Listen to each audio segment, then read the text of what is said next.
I just want to make a quick follow-up video to my Apple Time Capsule or Airport Extreme or some kind of Wi-Fi extender versus, say, the router that came from Verizon for Fios.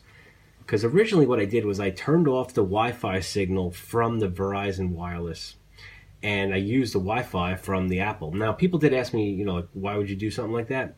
And at the time, the Verizon Wi-Fi was only like, I think 802.11n or 802.11g. It was like a slower standard, whereas the new Apple Time Capsule was the 802.11ac. So it was a better Wi-Fi to use. But I've actually found even a better reason why I switched to this, or if you have any kind of like a network extender or Wi-Fi extender in your house, why there's another huge reason why I didn't use the router Wi-Fi. And I didn't even realize it at the time, but let me just explain to you.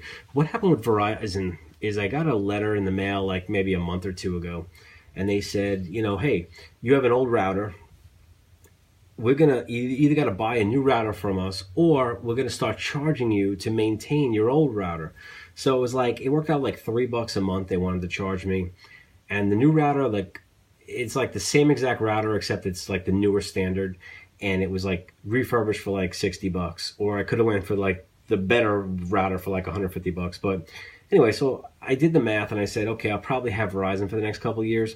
So I'll just, instead of me paying $3 a month for an old router, I'll just get the newer router, right? For $60, I'm done. So I did that.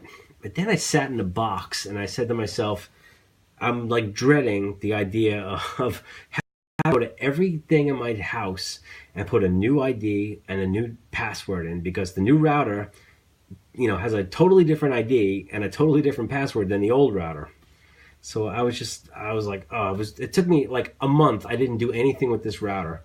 Because I'm thinking, like, you think about what you have in your house. You have, like phones, iPads, you have every DVD player, probably modern TVs, Xboxes, PlayStations, DVD player, like anything, my Alexa upstairs, like the Amazon Echo. I mean, everything has a Wi-Fi.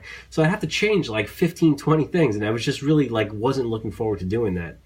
So then it dawned on me one day that, you know what? Everything I have, I've turned off the Wi-Fi from the router. Everything I have is pointing to the Apple Time Capsule. That's the Wi-Fi that everything sees. So what I did was I said, okay, I unplugged the old router, I plugged in the new router, and then I just, with an Ethernet cable, I plugged in, back the Apple. And I had an issue with the internet from the new router, so I had to call Verizon, and they, had to reboot it or something like that. But once they did, everything had the Wi-Fi, I didn't have to change one password.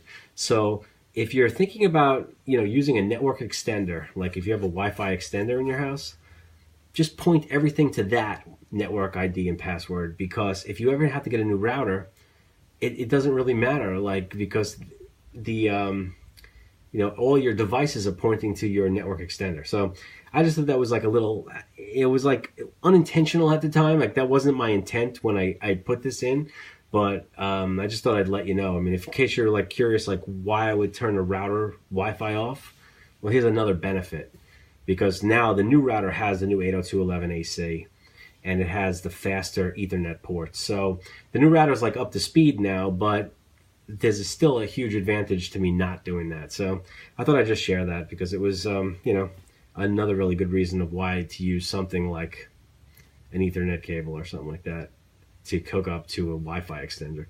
All right, any questions, let me know, and I'll talk to you later. Thanks a lot.